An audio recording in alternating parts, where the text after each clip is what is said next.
Sa pinagsanib puwersa ng PIDEA at Zamboanga del Sur PNP, arestado ang 3 lalaki sa isinagawang bypass operation sa Zamboanga del Sur. Patrolwoman Joyce Abiog, ibalita mo. Tao na aresto sa isinagawang bypass operation ng pinagsanib na pwersa ng Zamboanga del Sur Provincial Drug Enforcement Unit, ZSPIO, Aurora MPS at PIDEA 9 sa Barangay San Jose, Aurora, Zamboanga del Sur. Kinilala ang mga sospek na sina alias Plang, 27 taong gulang, residente ng Barangay Gumahan, Josefina, Zamboanga del Sur, alias Doydoy, 27 taong gulang, residente ng Barangay Dalangin, Pagadian City, at alias Jan, 29 na taong gulang, residente ng Barangay Danlugan, Pagadian City.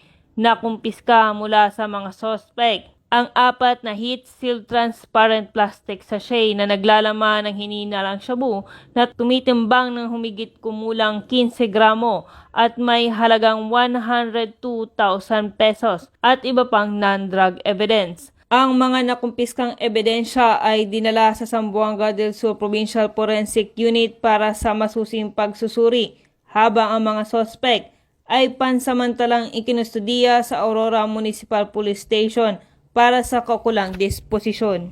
Mula rito sa Zamboanga Peninsula, ako ang inyong PNN correspondent, Patrolwoman Joyce Abiog, alagad ng batas, tagataguyod ng Balitang Pulis.